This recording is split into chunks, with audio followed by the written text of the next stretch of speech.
Good morning. So, when I started calling out the criminal activity that was going on in all agencies, because you got to remember we have about, 5 million employees just in the federal government, because Bobby Joe Smith, cousin of Bubba Carter, needs a job, you know what I mean? So, when I started calling things out, the first thing that happened to me was military jets flying very low over my house, gray vans out in front of my yard, people going through my trash, my neighbor's house being rented out so that I could be targeted. Because I was a single woman with a credit score of 850, I had no arrest records except for something dumb like when I was, 18, 20. Um, so I didn't have any kind of,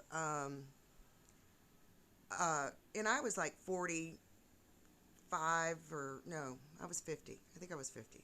So I was an upstanding citizen, paid my taxes, lived in an upscale neighborhood, the homes were selling for about 380.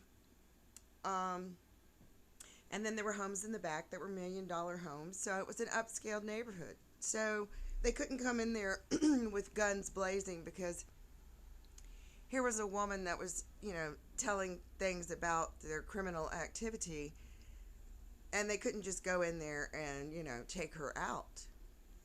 So I went down to walk on the pier, and it was during the week. There was no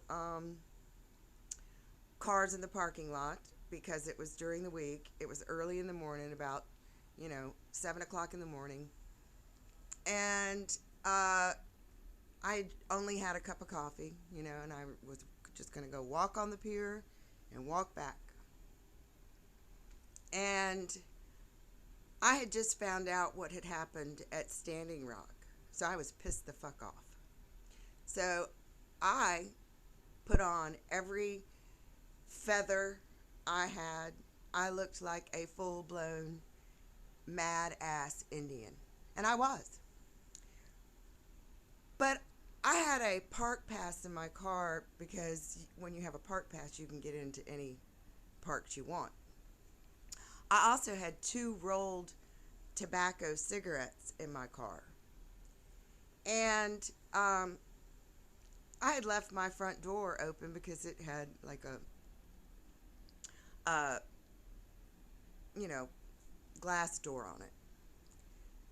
And so I went down there and wanted to just walk out on the pier and walk back. Well, there was nobody in the parking lot, so I just drove through. Well, the little guy at the gate was a new guy. So he calls the police because I didn't pay. Well, literally, I was out there for 10 minutes. I had my dog with me. And I get back from the pier, and there's an ambulance, and there's a police car in 10 minutes. I had my choice. You ever heard of anybody having a choice of which ride they want to take? Well, I already knew that the hospitals were corrupt. So I chose the police. Well, this guy was the biggest dickhead I've ever met. And like, there's good and bad in all police. I've met some really great ones. I know a few really great SLED officers.